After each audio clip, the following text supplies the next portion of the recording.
En Côte d'Ivoire, l'opposant Pascal Afin-Guessan libéré ce mercredi. Le porte-parole de la coalition des partis d'opposition est placé sous contrôle judiciaire. Image à suivre dans ce journal.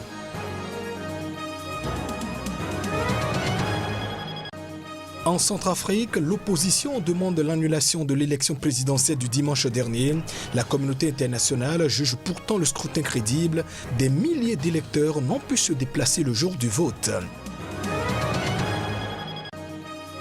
Et puis en Algérie, Abdelmajid Tebboune est de retour au pays. Après 2 mois de séjour médical en Allemagne, le chef de l'État algérien rejoint ses concitoyens. Il était officiellement soigné après avoir contracté le coronavirus. Voilà pour le sommaire de ce journal, bienvenue dans cette édition. Le vent de la liberté pour l'opposant en Côte d'Ivoire Pascal Afin-Guessan, c'est la fin de son séjour carcéral. Mais attention, ces années judiciaires ne sont pas pour autant terminées. L'opposant ivoirien est placé sous contrôle judiciaire. Noël en prison, mais le nouvel an en famille, si tout va bien pour Pascal Afin-Guessan. Après 2 mois de détention préventive, l'opposant a été libéré selon les informations données par son avocat. Il a été mis sous contrôle judiciaire et libéré à l'issue d'une audition devant le juge d'instruction. Il est rentré chez lui, a déclaré maître Pierre Dagbo Godé. Pascal Afin-Guessan, 67 ans, président d'une faction du Front populaire ivoirien FPI, parti de l'ex-président Laurent Gbagbo, avait été arrêté le 9 novembre à une centaine de kilomètres d'Abidjan, alors qu'il fuyait la justice qui avait lancé des poursuites contre lui. Porte-parole d'une partie de l'opposition qui ne reconnaissait pas la réélection du président Alassane Ouattara pour un 3e mandat controversé lors du scrutin présidentiel du 31 octobre, Afin-Guessan avait participé à la proclamation d'un conseil national de transition censé remplacer le régime. Pascal Afin-Guessan, ainsi que d'autres responsables de l'opposition, sont poursuivis pour complot contre l'autorité de l'État, mouvement insurrectionnel, assassinat et actes de terrorisme pour cette proclamation d'un régime de transition et dans le cadre des violences électorales liées à la présidentielle qui ont fait 85 morts et un demi-millier de blessés de août à novembre. Les charges n'ont pas été levées. La procédure se poursuit, a précisé son avocat, maître Pierre Dagbo Godé. Et on reste toujours en Côte d'Ivoire où le dialogue entre le pouvoir et puis l'opposition pour décrisper le climat politique dans le pays a été suspendu ce mardi sans qu'aucun accord ne soit conclu. Cette suspension intervient après 1 semaine de pourparlers en vue des législatives qui se tiendront le mois de mars prochain. Les violences électorales liées à la présidentielle en octobre dernier, boycottées par l'opposition, qui a appelé à une campagne de désobéissance civile, ont fait 85 morts et 500 blessés entre août et novembre. Suite à ces incidents, plusieurs responsables d'opposition ont évoqué la nécessité d'un dialogue direct entre les chefs des 3 grands partis ivoiriens, le président Alassane Ouattara et les ex-présidents Henri Konan Bédié et Laurent Gbagbo. Mais après 1 semaine de discussion, le dialogue entre les 2 camps pour décrisper le climat politique a été suspendu ce mardi sans qu'aucun accord formel soit conclu. Un responsable de l'opposition sous couvert de l'anonymat a expliqué que des blocages persistent sur la libération des leaders politiques emprisonnés après l'élection présidentielle du 31 octobre, du retour des exilés, notamment l'ex-président Laurent Gbagbo, et de la recomposition de la commission électorale que l'opposition juge déséquilibrée en faveur du pouvoir. Dans son discours concluant les pourparlers, le Premier ministre Ahmed Bakayoko a salué un consensus pour la poursuite du dialogue en vue d'une décrispation du climat politique. La plateforme de l'opposition a des réserves, mais ne s'est pas retirée du dialogue. C'est une dynamique, a jugé Adama Bictogo, numéro 2 du parti au pouvoir, assurant que les élections législatives auront bel et bien lieu en mars 2021. Le plus important, c'est que l'opposition aille à ces élections, a-t-il ajouté. Le pouvoir avait évoqué jusqu'à présent un scrutin au premier trimestre. Aucune date pour une reprise du dialogue politique n'a été avancée. Le Front populaire ivoirien, le FPI, parti de l'ex-président Laurent Gbagbo, a déjà annoncé la semaine dernière sa participation aux législatives. Le PDCI ne s'est pas encore prononcé.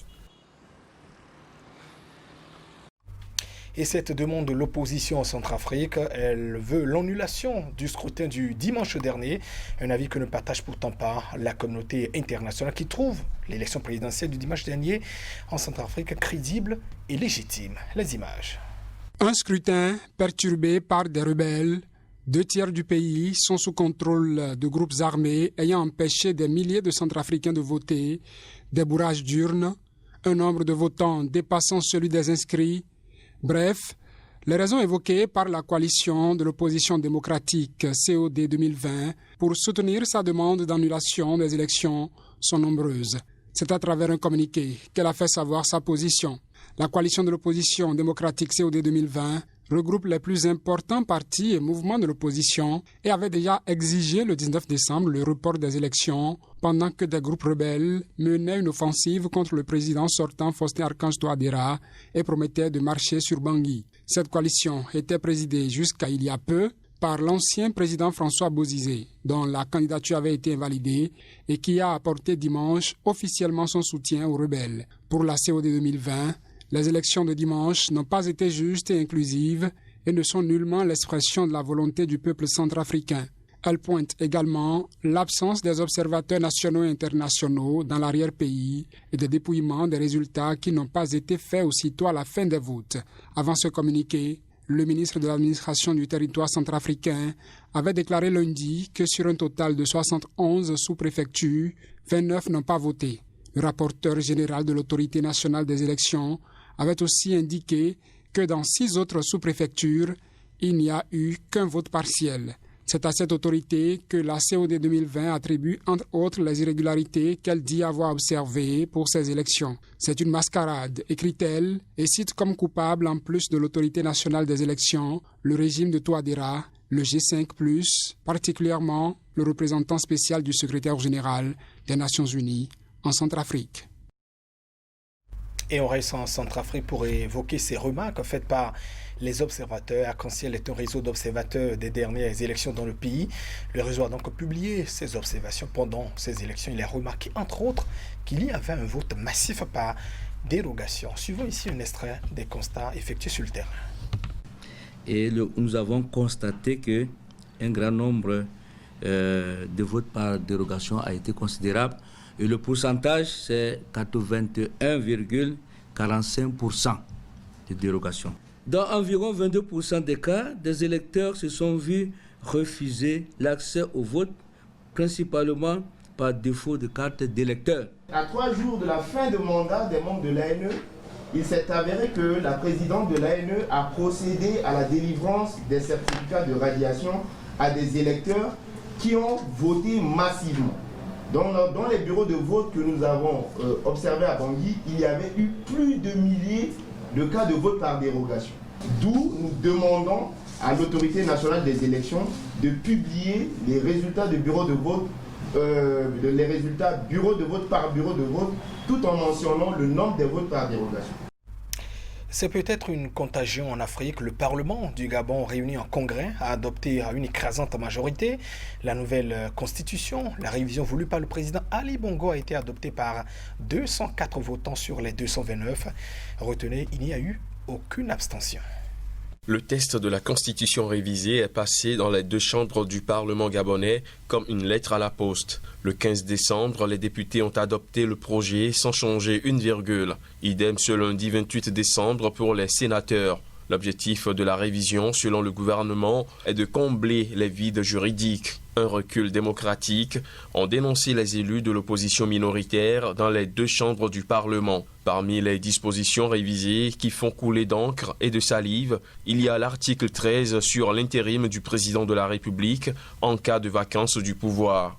Auparavant, cette prérogative était dévolue uniquement au président du Sénat. Désormais, l'intérim du chef de l'État sera conjointement assuré par le président du Sénat, celui de l'Assemblée nationale et le ministre de la Défense. La nouvelle constitution intègre le concept d'indisponibilité temporaire évoqué pour la première fois il y a 2 ans lorsque le président Ali Bongo avait été victime d'un accident vasculaire cérébral. La Cour constitutionnelle n'avait pas déclaré la vacance du pouvoir. L'opposition avait dénoncé une révision subtile de la Constitution. Avec le nouveau test, le chef de l'État pourra aussi nommer une partie des sénateurs alors qu'avant ils étaient tous élus.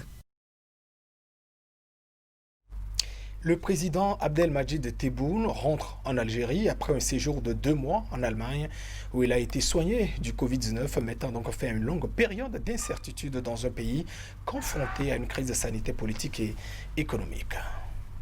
C'est difficile d'être loin de son pays et plus difficile encore pour quelqu'un qui a beaucoup de responsabilités, a affirmé le chef de l'État, dont les images ont été diffusées au journal télévisé de 20 h. Apparemment en bonne santé, Tebboune, qui a, semble-t-il, repris du poids depuis sa dernière intervention télévisée, a laissé entendre qu'il était presque entièrement guéri. Il porte une attelle au pied droit selon des captures d'écran de la vidéo télévisée. Tebboune s'est exprimé très brièvement pour souhaiter une heureuse année à tous les Algériens, bien meilleure que 2020. Le Premier ministre s'est dit heureux de voir le président de la République de retour en convalescence dans sa patrie et important de continuer le travail pour réaliser les objectifs de la nouvelle Algérie. La dernière apparition publique de Tebboune remontait au 13 décembre lorsqu'il avait annoncé via un clip vidéo publié sur son compte Twitter son retour dans les plus brefs délais. Âgé de 75 ans et grand fumeur, Tebboune avait quitté l'hôpital militaire de Ain Nadja à Alger pour un établissement spécialisé en Allemagne le 28 octobre après avoir contracté le Covid-19. Il avait quitté l'hôpital fin novembre mais avait prolongé son séjour en Allemagne dans un endroit tenu secret pour une période de convalescence. Tebboune a officiellement continué à tenir les rênes du pays pendant son séjour à l'étranger, mais dans les faits, il n'a pu exercer aucune de ses principales prérogatives depuis plus de 2 mois. Il doit ainsi signer impérativement la loi de finances pour l'année 2021 d'ici le 31 décembre à minuit. En outre, le décret portant sur la révision de la Constitution, son projet phare, adopté par référendum le 1er novembre, ne peut entrer en vigueur sans son paraphe. Mesdames et messieurs, ici se referme cette édition. Merci de votre attention. Au revoir.